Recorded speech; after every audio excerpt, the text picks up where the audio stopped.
Hello दोस्तों, स्वागत करता हूं मैं आप सभी का आपके अपने इस चैनल द राजस्थानी ट्रेडर में। दोस्तों, मैं कुछ सेबी रजिस्टर्ड इन्वेस्टमेंट एडवाइज़र नहीं हूं। मैं ये पोस्ट केवल कुछ जानकारी, कुछ न्यूज़ इसी के लिए बनाता हूं। तो दोस्तों, चलिए शुरू करते हैं। तो दोस्तों, आज का हमारा टॉपिक रहने वाला है कि types of mutual fund. Mutual fund कितने टाइप के होते हैं, आज हम इस बारे में बात करेंगे। तो दोस्तों, सबसे पहले हम बात करते हैं नंबर 1 म्यूचुअल फंड की, जो कि होता है इक्विटी म्यूचुअल फंड्स। तो इक्विटी म्यूचुअल फंड क्या होता है दोस्तों, कि ये आपका रुपया मेनली कहाँ, कौन किस जगह इन्वेस्ट करेंगे? स्टॉक्स में इन्वेस्ट करेंगे, मतलब पर्टिकुलरली स्टॉक्स ही खरीदे जाएँगे आपके उन रुपए के। रिलायंस का कोई स्टॉक ले लिया, कोई एचडीएफसी बैंक का कोई स्टॉक ले लिया, एलआईसी का कोई स्टॉक ले लिया, तो मतलब स्पेशली स्टॉक्स में ही आपका इन्वेस्टमेंट, आपका पैसा लगाया जाएगा। इसमें रिस्क हाई रहेगा और हाई रिटर्न रहेगा लॉन्ग टर्म की अगर हम बात करते हैं तो।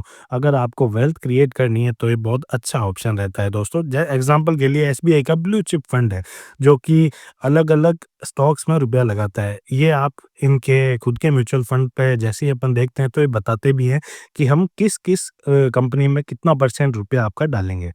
तो दोस्तों, आगे बात करते हैं दूसरा पॉइंट कि कौन से टाइप का म्यूचुअल फंड होता है। दूसरा होता है डेट म्यूचुअल फंड्स।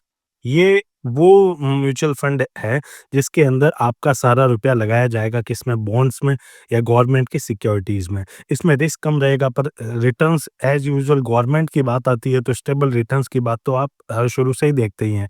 अगर आप शॉर्ट टू मिड टर्म की बात करेंगे तो एक अच्छा ऑप्शन है एचडीएफसी का शॉर्ट टर्म का डेट फंड। एक अच्छा फंड है। मैं आपको एग्जांपल इसलिए बता रहा हूँ ताकि आप कहीं पे देखो तो आपको याद आए कि हाँ, HDFC short term debt fund कौन से टाइप का फंड होगा, म्यूचुअल फंड में इसमें कहाँ रुपया लगेगा। हमेशा याद रखना, डेट म्यूचुअल फंड रुपया लगाएगा बॉन्ड्स में, गवर्नमेंट के बॉन्ड्स में या गवर्नमेंट की सिक्योरिटीज में।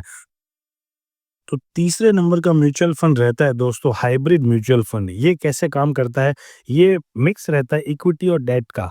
मतलब इसमें कुछ फंड इक्विटी में लगाया जाएगा और कुछ फंड हमारा डेट फंड्स में लगाया जाएगा। कैसे बैलेंस्ड रहेगा? कैसे रिस्क भी हमारा मॉडरेट रिस्क हो गया है और रिटर्न भी हमारा मॉडरेट हो गया है, क्योंकि ना तो ये प्योरली स्टॉक्स में उतर रहे हैं, ना ये प्योरली गवर्नमेंट सिक्योरिटीज की तरह वहाँ एकदम सेफ रिटर्न की तरफ भी नहीं जा रहे हैं, मिक्स रहता है। तो मॉडरेट इन्वेस्टर्स हैं। अगर आप कुछ मतलब मान लीजिए बड़ी एज के जो लोग हैं वो कोई म्यूचुअल फंड अगर करते हैं तो उनके लिए काफ़ी अच्छा रहता है।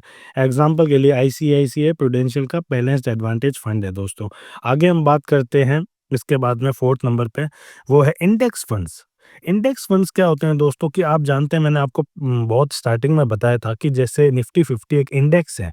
सेंसेक्स जैसा कि एक इंडेक्स है, निफ्टी 50 टॉप 50 कंपनीज का इंडेक्स है, सेंसेक्स 30 कंपनीज का इंडेक्स है।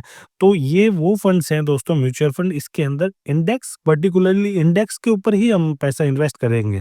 तो जैसा कि मान लीजिए निफ्टी 50 के अंदर ही पैसा आपका पूरा लगाया जाएगा, मतलब 100 रुपए आपने लगाए तो वो डिवाइड करके रखेंगे कि टॉप 50 कंपनीज जो हैं उसके अंदर कैसे रुपया लगाना है। किसी में 2 रुपए, किसी में 4 रुपए, किसी में 8%, ऐसा करके वो पैसा लगाएंगे।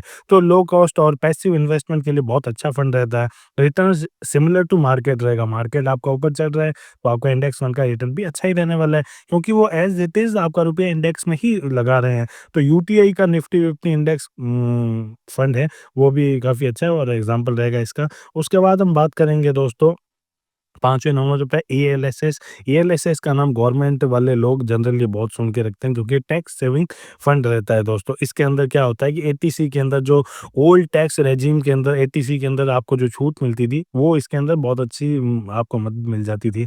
उसके बाद में पर इसका एक ड्रॉबैक ये रहता है कि ये एक लॉक इन पीरियड के लिए रहता है, कम से कम 3 साल तो आपको इसको करवाना ही पड़ेगा। तो ये कुल मिला के है एक इक्विटी ओरिएंटेड फंड ही है दोस्तों, कि पैसा आपका किधर लगेगा, लगेगा तो इक्विटी ओरिएंटेड चीज़ों में ही। एग्ज़ाम्पल एक एक्सिस का लॉन्ग टर्म का इक्विटी फंड है, वो एएलएसएस है, टैक्स सेविंग फंड है।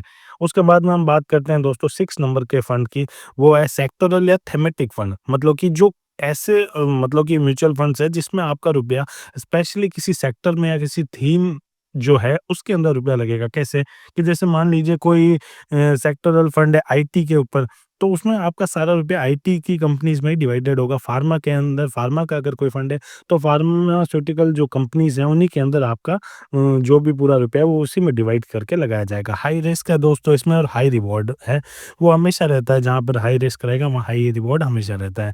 और ये एक्सपीरियंस्ड इन्वेस्टर्स के लिए, जिनको पता होता है कि कौन-सा सेक्टर आने वाले टाइम पे बूम करने वाला है, ये उन लोगों के लिए, नए लोगों के लिए नहीं रहता है। एग्ज़ाम्पल के लिए आईसीआईसीआई का प्रूडेंशियल टेक्नोलॉजी फंड है, जो कि आईटी कंपनीज़ और इनके अंदर पैसा इन्वेस्ट करता है दोस्तों।